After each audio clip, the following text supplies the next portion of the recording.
Hello guys, welcome back to my channel Deepanjali vlogs. और आज हम जा रहे हैं जागेश्वर धाम। जैसा कि मैंने आपको बताया था कि चितई गोलू देवता के दर्शन करने के बाद अगर हमें टाइम मिला तो हम जाएंगे जागेश्वर। आज हमारे पास थोड़ा सा टाइम था तो हम चितई गोलू के दर्शन के बाद निकल गए हैं जागेश्वर धाम के दर्शन के लिए। जागेश्वर धाम अल्मोड़ा ज़िले में अल्मोड़ा से लगभग 35 किलोमीटर दूर है। तो चलते हैं आगे, आपको दिखाते हैं।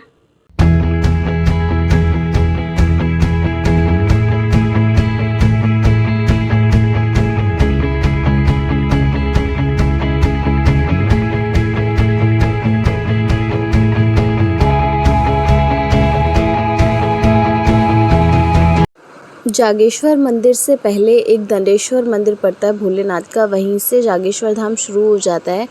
वो दंडेश्वर मंदिर भी इन जागेश्वर धाम के 125 मंदिरों के समूह में से एक है। एक दंडेश्वर मंदिर और एक कुबेर देवता का मंदिर दोनों मिला के ये टोटल 125 मंदिर का समूह है जागेश्वर धाम में। बाकी आगे और मैं बताऊंगी कि 125 मंदिर में किन किन भगवान के इंक्लूड हैं। चलिए आगे बढ़ते हैं। ये पूरा इलाका देवदार और चीड़ के वृक्षों से भरा हुआ है और जागेश्वर धाम के नियर के जो इलाके हैं वहाँ भी सूरज की रोशनी बहुत ही कम पहुँच पाती है, तो इसीलिए और इलाकों के मुकाबले जागेश्वर धाम में थोड़ा ठंड भी ज़्यादा ही पड़ती है।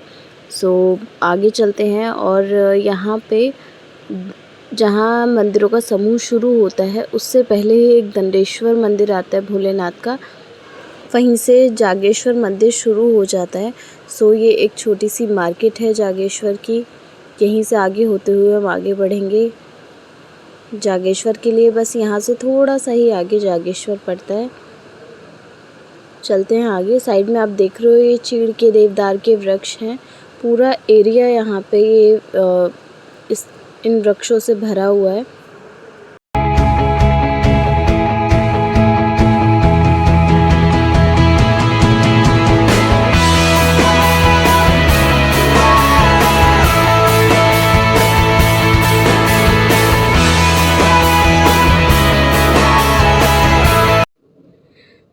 फाइनली हम पहुंच गए हैं जागेश्वर धाम और ये आप मंदिर देखकर अंदाज़ा लगा सकते हैं कि यहाँ से शुरू हो गए हैं मंदिर। मैं आपको साइड से दिखाती हूँ। ये देखिए, बहुत ही सुंदर छोटे छोटे मंदिरों का समूह यहाँ पे बना हुआ है। ये देखिए जागेश्वर मंदिर समूह। चलते हैं अंदर। मंदिर के गेट से प्रवेश करने पर सबसे पहले ये आप देख सकते हैं महामृत्युंजय मंदिर है। और महामृत्युंजय मंदिर के बारे में मैं आपको बता दूं कि यहाँ कहा जाता है कि दर्शन करने से ही अकाल मृत्यु का भय नहीं रहता। कहा जाता है कि शिव एकलौते ऐसे देवता हैं जिन्होंने मृत्यु पर विजय प्राप्त कर ली थी, इसलिए इन्हें मृत्युंजय भी कहा जाता है। ये कुछ जानकारियाँ मंदिर के बारे में लिखी हुई हैं।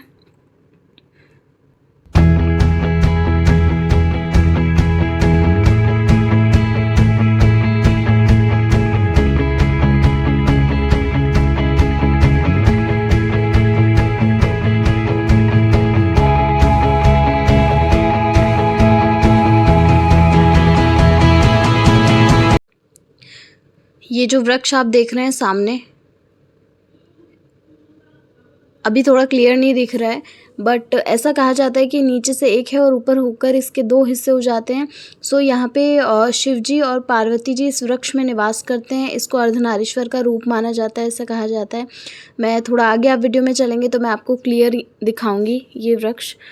चलते हैं आगे मंदिर के अंदर।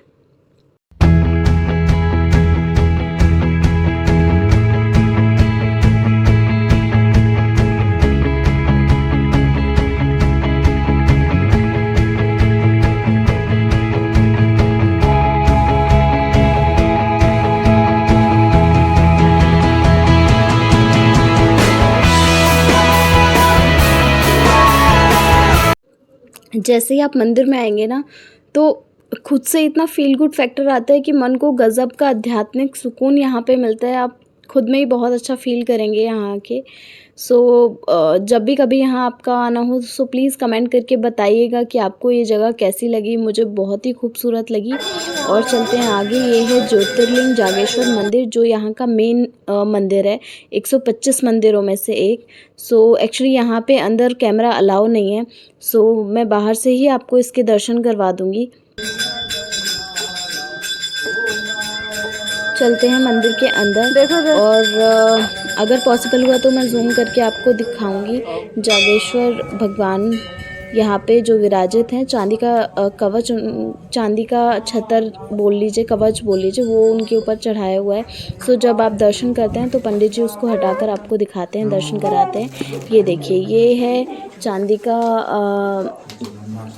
कवर, मतलब इसको कवच बोल सकते हैं आप, एक छत्र बोल सकते हैं, जो शिवलिंग के ऊपर है। ये हैं जागेश्वर भगवान। सो मैं आपको यहीं से दर्शन करवा रही हूँ जागेश्वर धाम को।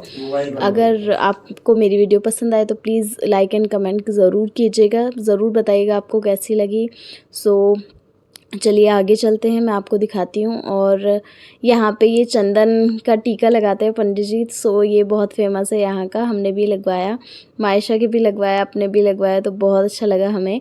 और चलिए मैं आपको दिखाती हूँ आगे। और 125 जो मंदिर हैं यहाँ पे, सो उसमें से टोटल बोला जाता है कि 125 मंदिर हैं, जिनमें से 108 जो मंदिर हैं वो शंकर भगवान के हैं। वहाँ शंकर भगवान की शिवलिंग है।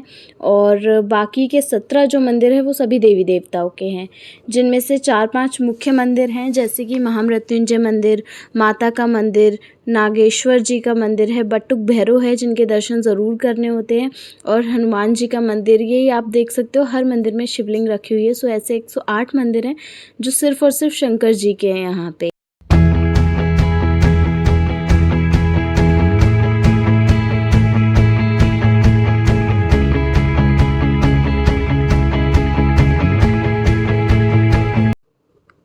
ये देखिए कितने खूबसूरत मंदिर, और मंदिरों को देखकर आप इनका अंदाज़ा लगा सकते हैं कितने प्राचीन पत्थर हैं।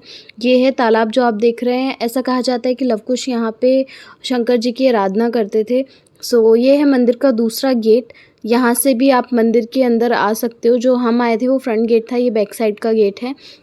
यहाँ पे नीचे आप देखोगे एक नदी, और ऊपर से पहाड़ों में से झरना सा यहाँ पे बहता है, जो कि बहुत ही खूबसूरत लगता है। देखिए कितना प्यारा एरिया है, बहुत ही ब्यूटीफुल जगह है। सो चलते हैं वापस अंदर। मंदिर का इतिहास काफ़ी पुराना है। कहते हैं कि स्वयं शंकर भगवान ने यहाँ की तपस्या की थी। उनको देखकर सप्तऋषियों ने यहाँ पे आके फिर तपस्या की, और उनको ही शंकर भगवान ने सर्वप्रथम यहाँ पे दर्शन दिए। उनको देख के और भी ऋषि मुनि यहाँ आए और देवता आए। सो जिनकी वजह से ये स्थान खुद में ही बहुत ज़्यादा जागृत हो गया। और यहाँ बोला जाता है कि यहाँ पे ही शिव जागृत हुए थे, मतलब कि जागे हुए भगवान, ऐसा बोला जाता है। सो इसी वजह से यहाँ का नाम जागेश्वर धाम पड़ा। सो सावन में यहाँ पे स्पेशली विशेष पूजा की जाती है, जिसका बहुत ही महत्व है। महाशिवरात्रि में यहाँ बहुत भीड़ रहती है। महामृत्युंजय मंदिर में दर्शन करने से सब रोग, मतलब बोला जाता है कि जिसको कोई भी बॉडी वाइज है, कोई भी प्रॉब्लम है, कोई बीमारी है, कोई रोग है, सो वो यहाँ पे सब सिर्फ पूजा करने मात्र से सब रोग वगैरह मिट जाता है। जागेश्वर धाम का जिक्र स्कंद पुराण, शिव पुराण, लिंग पुराणों में भी किया गया है। माना जाता है कि यहीं वो पहला मंदिर है जहाँ से शिव की पूजा एक लिंग के रूप में करने की शुरुआत हुई। मतलब लिंग में करने की परंपरा शुरू हुई, ऐसा बोल सकते हैं। सो यहीं से शिवलिंग की पूजा स्टार्ट हुई। यही वो पहला स्थान है जागेश्वर धाम। सो बहुत ही ज़्यादा मान्यता है यहाँ की भोले बाबा की। सो ये देखिए मायशू बहुत ही आराम से, बहुत ही क्यूट, बहुत ही आराम से मज़े से ये पूरी यात्रा हमारे साथ करके आई है। इसने बहुत ही एंजॉय किया। और सीरियसली गाइस, ये एक जगह कहीं पे नहीं रोई है बेबी, इतनी क्यूट है मेरी सही में। और मतलब बिल्कुल भी इसको बस फीड करा दो, इसका पेट फुल रहना चाहिए। बड़े आराम से इसने सारी यात्रा की, कोई प्रॉब्लम नहीं हुआ। एक्चुअली मुझे फील भी नहीं हुआ मैं बेबी के साथ हूँ। सो बहुत ही मैं ब्लेस्ड फील करती हूँ कि इतनी प्यारी बेटी मेरे को मिली है। बहुत ही अच्छी है मायशू, बिल्कुल भी नहीं रोती है ज़रा सी भी। बस स्माइल करती रहती है हमेशा। उत्तराखंड के सांस्कृतिक धाम कहे जाने वाले अल्मोड़ा में बसे जागेश्वर को शिव के 12 ज्योतिर्लिंगों में से एक माना जाता है। कहा जाता है कि केदारनाथ, बद्रीनाथ, गंगोत्री, यमुनोत्री इन चारों धामों के अलावा एक पांचवा धाम है और जिसको जागेश्वर धाम कहा जाता है। सो ये पांचवा धाम बोला जाता है। सो बहुत ही पवित्र, बहुत ही पावन और एक अलग ही सुकून यहाँ पे आके आपको मिलेगा। बहुत ही खूबसूरत जगह है। जिस तरीके से ये मंदिर बनाए हुए हैं, कितने प्राचीन और कितने पुराने, मतलब आप इसका अंदाज़ा लगा सकते हैं देख के कि कितना ज़्यादा पुराना है। सो रेनोवेशन तो मे बी शायद इनका चलता ही रहता होगा, बट एक्चुअली ये जो पत्थर जिस तरीके से बनाए गए हैं बहुत ही पुराने हैं।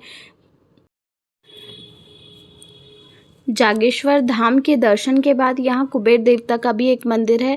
बोला जाता है कि वहाँ के भी दर्शन करने से धन संपत्ति किसी चीज़ की कभी कोई परेशानी नहीं आती है। सो अभी यहाँ के दर्शन के बाद हम लोग कुबेर देवता के दर्शन के लिए भी जाएंगे, जो कि जैसा कि सबको पता ही होगा कि ऑल इंडिया बहुत ही कम मंदिर हैं कुबेर देवता के। सो पूरे इंडिया में 6 ही मंदिर हैं कुबेर देवता के, जिनमें से ये एक मंदिर है यहाँ जागेश्वर धाम में। सो बहुत ही प्राचीन मंदिर है ये। सो चलते हैं कुबेर देवता के मंदिर में। ये अभी हमारा कंप्लीट हो गया यहाँ का। सो चलिए कुबेर देवता के मंदिर चलते हैं। वो ऊपर आप देख रहे हैं वो है कुबेर देवता का मंदिर। हम लोग वहाँ जा रहे हैं। लास्ट टाइम जब हम जागेश्वर आए थे तो हम कुबेर देवता के दर्शन नहीं कर पाए थे, तो इस बार ही हम करके जाएंगे। एक्चुअली पता ही नहीं था तो इसलिए हम कर नहीं पाए थे। सो इस बार ही सोचा है कि करके जाएंगे। वो ऊपर मंदिर है।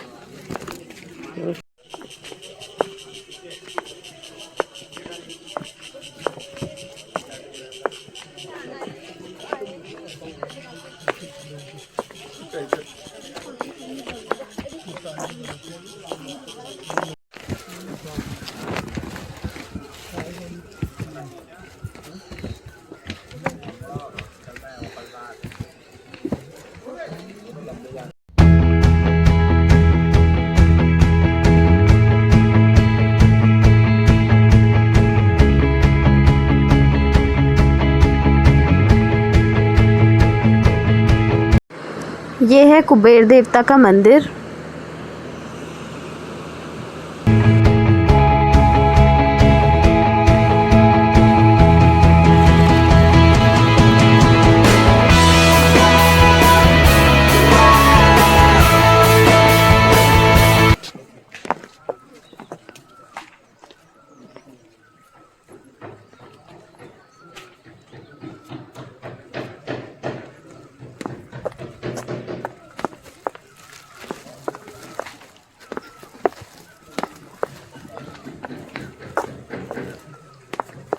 सो गाइज़, अगर आपको मेरा जागेश्वर धाम और ये कुबेर देवता की वीडियो पसंद आई हो तो प्लीज़ लाइक एंड कमेंट करना ना भूलें। सब्सक्राइब ज़रूर करें चैनल को अगर अभी तक आपने सब्सक्राइब नहीं किया है।